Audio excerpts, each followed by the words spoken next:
Tam da yaz ya. Alerji mi? Evet. Onun kuvvetli süreci. Derin al çek. Hızlı üfle. Ver ver ver ver ver ver ver ver ver ver ver ver ver ver ver ver. Derin al çek.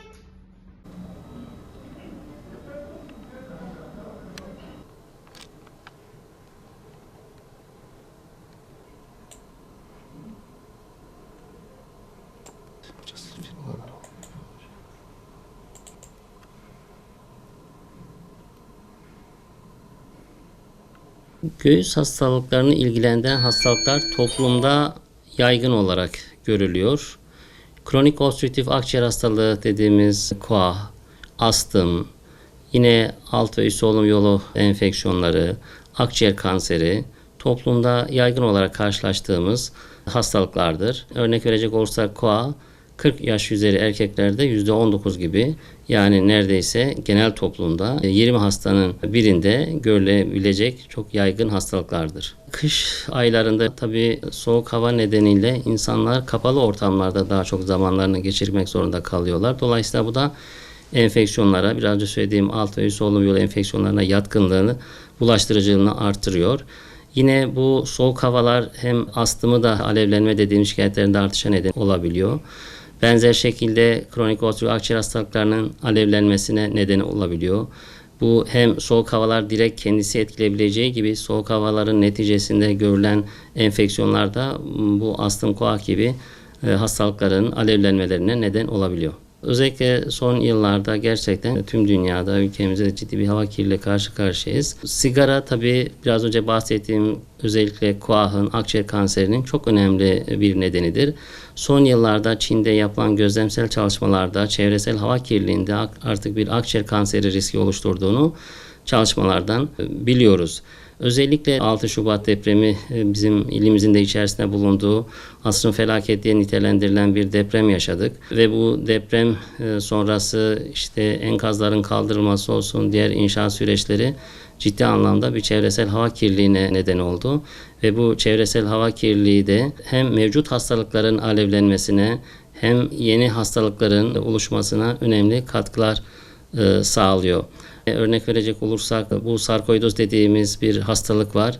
Bu özellikle deprem bölgesinde bir artış riski söz konusu. Şimdi COVID-19 evet 2019'un sonunda ve takip eden 1-2 yıl içerisinde gerçekten dünyayı kasıp kavuran bir pandemi yaşandı. Belki şu an unutulmuş olabilir ama bu pandemi dönemde gerçekten bu COVID'e bağlı çok hasta kaybettik. COVID'in en çok etkilediği alanlar, organlar sistem olarak akciğerler. Akciğerler diğer organlardan çok daha fazla etkiledi. Özellikle işte yaptığı pnömoni, halk arasında zatürre deniliyor. Ve sonrasında geliştiğinde işte solunum yetmezliği, bir takım işte tromboemboli dediğimiz hastalıkları neden olmak suretiyle ölümcül bir süreç yaşandı. Tabii bu COVID sonrası post-COVID pulmoner fibroz dediğimiz bir durumla karşı karşıya kaldık. Bu COVID sonrası akciğerde sertleşme olarak nitelendiriyor. Sertleşmeye neden oldu. Bu COVID'e bağlı akciğer parenkiminde gelişen sertleşme tabii diğer sertleşme nedenlerine göre biraz daha ılımlı. Çoğu kendiliğinden geçebiliyor. Kalıcı kalanlarda çok ciddi soruna neden olmuyor Allah'tan. Onun dışında tabii COVID sonrası geçmeyen öksürükler, nefes darlığı, halsizlik, yine biraz önce söylediğim pıhtılaşmada artış gibi bir takım hastalıklara neden oldu. Ve bu hastalıkların etkisini maalesef halen yaşıyoruz. Şimdi Covid döneminde biliyorsunuz sosyal izolasyon tedbirleri uygulandı ve bu sosyal izolasyon nedeniyle insanların hani bir arada kalabalık ortamlara gelemediklerinden dolayı aslında Covid dışındaki enfeksiyonlara bağlı hastalıkları daha az görür olduk. Ama tabii sosyal izolasyonun ortadan kalkmasıyla tekrar Covid öncesi gibi yaygın bir şekilde görmeye başladık.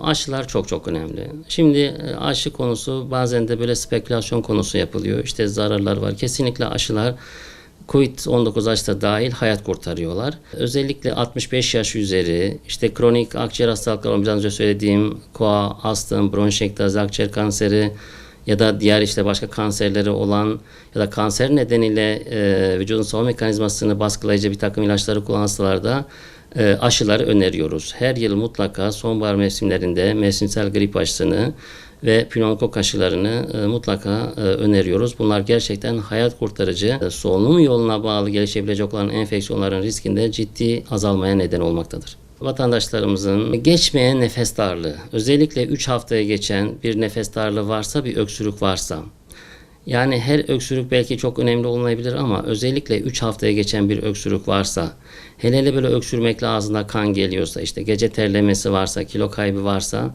bunlar özellikle kronik solunum yolu hastalıkları açısından uyarıcı, önemli bulgular. Tüm kronik akciğer hastalıkları için aslında bu şikayetleri olanların mutlaka en azından birinci basamak sağlık ocaklarına başvurmaları, eğer burada sorunları çözülemiyorsa, ki zaten oradaki arkadaşlar ileri merkezlere sevk edeceklerdir ve bu anlamda gerekirse bir göğüs hastalıkları uzmanına muayene olmaları oldukça önemli.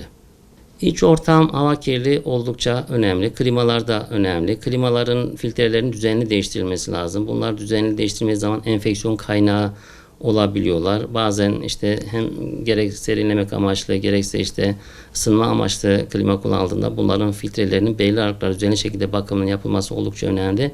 Dediğim gibi bazen bunlar enfeksiyon kaynağı da olabiliyorlar. İç hava ortam kirliliği, kronik akciğer hastalıklarının gelişiminde oldukça önemli.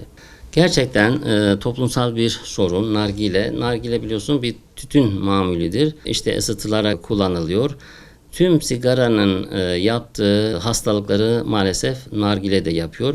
Nargilenin şöyle de bir dezavantajı var. Bazen sosyal ortamlarda işte birkaç kişi aynı ağızlıktan kullanabiliyor. Bunlar da bulaşıcı hastalıkların, işte hepatit olsun, diğer bir takım bulaşıcı hastalıkların, tüberküloz gibi bulaşıcı hastalıkların yayılmasında oldukça önemli.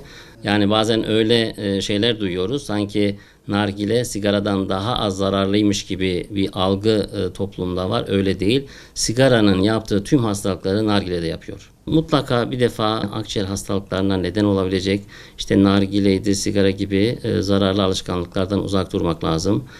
Mümkünse yaşadığımız ortamın sürekli havalandırılması ve elbette ki beslenme, yine benzer şekilde düzenli yürüyüşler, işte Sağlık Bakanlığı'nda önerdiği günlük 10.000 adım atma, bunlar tüm genel sağlık yönüyle olduğu gibi akciğer sağlığı için de oldukça önemli noktalardır. Şimdi gelecekte göğüs hastalıkları açısından en büyük tehlikemiz koa, akciğer kanseri. Bunlar gerçekten toplumumuzda yaygın olarak görülen, daha konuşmanın başında da söylemiştim, koa 40 yaş üzerinde %19 olan ciddi bir rakam, yani her 20 kişinin birinde koa vardır ya da olacaktır.